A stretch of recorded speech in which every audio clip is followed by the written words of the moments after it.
아론의 자손의 계열들이 이러하니라. 아론의 아들들은 나답과 아비후와 엘르아살과 이다말이라.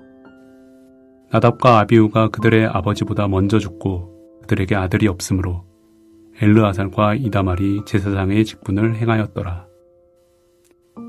다윗이 엘르아살의 자손 사독과 이다말의 자손 아히멜렉과 더불어 그들을 나누어 각각 그 섬기는 직무를 맡겼는데 엘르아살의 자손 중에 우두머리가 이다말의 자손보다 많으므로 나눈 것이 이러하니 엘르아살 자손의 우두머리가 16명이요 이다말 자손은 그 조상들의 가문을 따라 8명이라.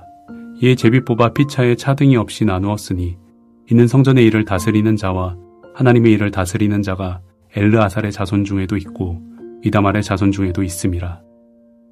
레위 사람 느다넬의 아들 서기관 스마야가 왕과 방백과 제사장 사독과 아비아달의 아들 아히멜렉과 및 제사장과 레위 사람의 우두머리 앞에서 그 이름을 기록하여 엘르아살의 자손 중에서 한 집을 뽑고 이다말의 자손 중에서 한 집을 뽑았으니 첫째로 제비 뽑힌 자는 여호야립이요 둘째는 여다야요 셋째는 하림이요 넷째는 스오림이요 다섯째는 말기야요 여섯째는 미야민이요 일곱째는 학고스요 여덟째는 아비야요 아홉째는 예수아요 열째는 스가냐요 열한째는 엘리야십이요 열두째는 야김이요 열셋째는 훗바요 열넷째는 예세브압이요 열다섯째는 빌가요 열여섯째는 임멜이요 열일곱째는 헤실이요 열여덟째는 핫비세스요 열아홉번째는 브다히야요 스무째는 여헤스겔이요 스물한째는 야긴이요 스물둘째는 가물이요 스물셋째는 들라야요 스물넷째는 마아시아라. 이와 같은 직무에 따라 여호와의 성전에 들어가서 그의 아버지 아론을 도왔으니 이는 이스라엘의 하나님 여호와께서 명하신 규례더라. 레위 자손 중에 남은 자는 이러하니 아므람의 아들들 중에는 수바엘이요 수바엘의 아들들 중에는 예드야며 르하베아에 이르러는 그의 아들들 중에 우두머리 이시야요 이스알의 아들들 중에는 슬로못이요 슬로못의 아들들 중에는 야하시요 헤브론의 아들들은 장자 여리야와 둘째 아마랴와 셋째 야하시엘과 넷째 여가므암이요 우시엘의 아들들은 미가요 미가의 아들들 중에는 사밀이요 미가의 아우는 이시야라. 이시야의 아들들 중에는 스가랴이며 무라리의 아들들은 마흘리와 무시요 야하시아의 아들들은 분노이니 무라리의 자손 야하시아에게서 난 자는 분노와 소함과 삭골과 이브리요 마흘리의 아들 중에는 엘르아살이니 엘르아살은 아들이 없으며 기스에게 이르러는 그의 아들 여라므엘이요 무시의 아들들은 마흘리와 에델과 여리못이니 이는 다 그 조상의 가문에 따라 기록한 레위 자손이라. 이 여러 사람도 다윗 왕과 사독과 아히멜렉과 제사장과 레위 우두머리 앞에서 그들의 형제 아론 자손처럼 제비 뽑혔으니 장자의 가문과 막내 동생의 가문이 다름이 없더라. 이스라엘 역사에서 최고의 황금 시대는 언제일까요? 일반적으로는 솔로몬 왕 때라고 말하지만 실제로는 다윗 왕 때입니다. 다윗 왕만큼 하나님 중심으로 나라를 열정적으로 세우고 다스린 적이 없기 때문입니다. 다윗은 모든 왕들의 표준입니다. 열왕기서를 보면 유다의 왕들을 평가할 때 항상 따라오는 말이 있습니다.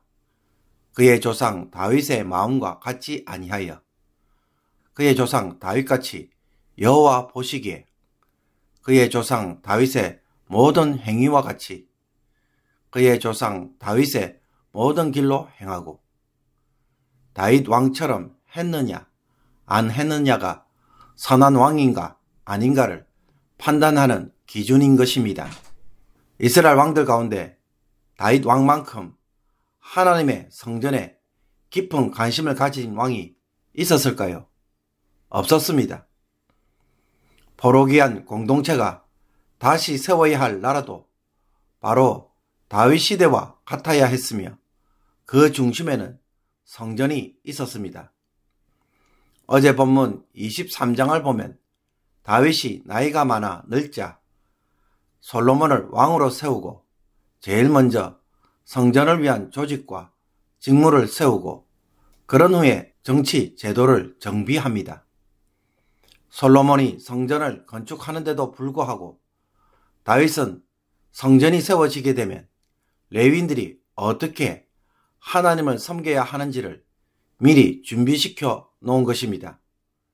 그래서 성전을 섬길 레위 사람을 계수하고 그들이 해야 할 직무를 맡깁니다. 다윗은 게르손, 고핫, 므라리 족속을 가문별로 나누어 총 24반열로 조직하고 순번을 따라 성전을 섬기도록 하였습니다. 그리고 성전이 건축되면 성막과 성막의 기구들을 운반하는 일이 사라지기에 그 일을 하는 레위인들에게는 성전을 관리하고 보수하며 제사장을 도와 성물을 정결케 하고 제사용 무교봉과 과자를 굽는 일 등 성전에 필요한 새로운 직무를 맡겼습니다. 그리고 아침과 저녁, 안식일과 초하루와 절기와 관련된 제사를 제대로 지키도록 하였습니다. 아론 자손의 계열인 제사장도 다윗은 다시 조직하였습니다. 아론의 4아들 중에 나답과 아비후가 자식이 없이 죽었기 때문에 남은 2아들 엘르아살과 이다말이 제사장의 계보를 이어가게 되었습니다. 다윗은 엘르아살 가문의 사독과 이다말 가문의 아히멜렉을 불러 각각 자손의 수에 비례해서 16반, 8반을 선발해서 총 24반열을 만들었습니다. 그런 후에 서기관 스마야가 왕과 방백과 제사장과 레위 사람의 지도자들 앞에서 이름을 적고 제비를 뽑아서 순번을 정하였습니다. 20절에서 31절까지는 앞에서 소개된 레위 자손들의 명단에서 빠진 자들의 이름으로서 이들 역시 장자 가문이나 막내 동생의 가문처럼 동일하게 취급해 주어 공평하게 제비를 뽑아 순번을 정해 성전에서 봉사하도록 하였습니다. 그러므로 다윗은 성전에서 섬기는 사람들을 어떻게 조직하고 직무를 맡기고 있습니까?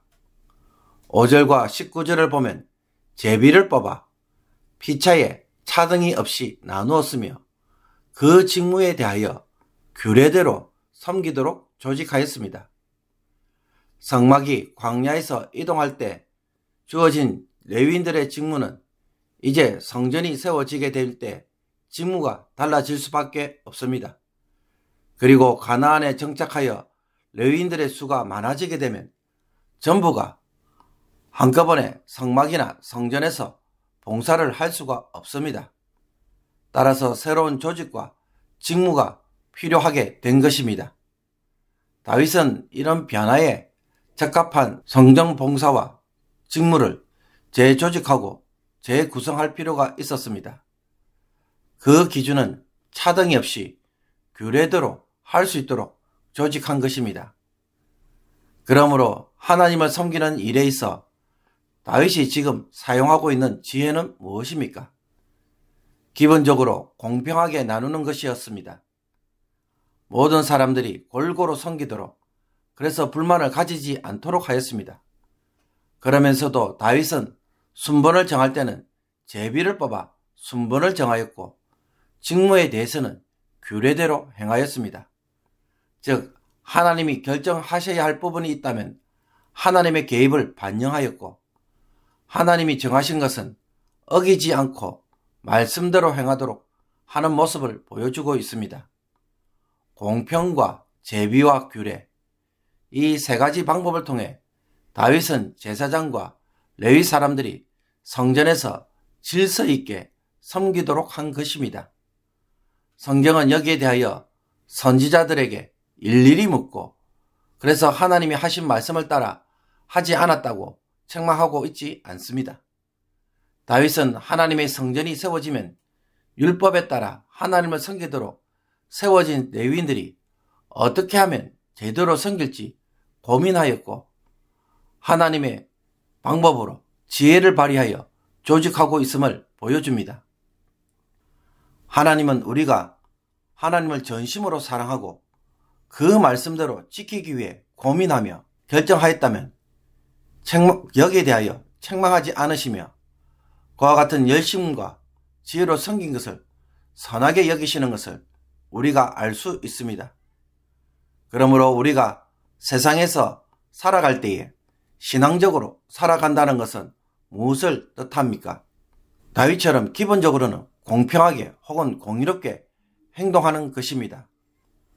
그리고 때론 하나님의 인도를 구하면서 결정하기도 하고 또 어떤 것은 하나님의 말씀 그대로 따르는 것에 있습니다.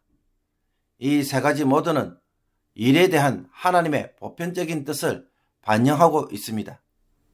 그렇게 하나님이 다윗이 하는 일에 대하여 책망하실 이유가 없는 것입니다.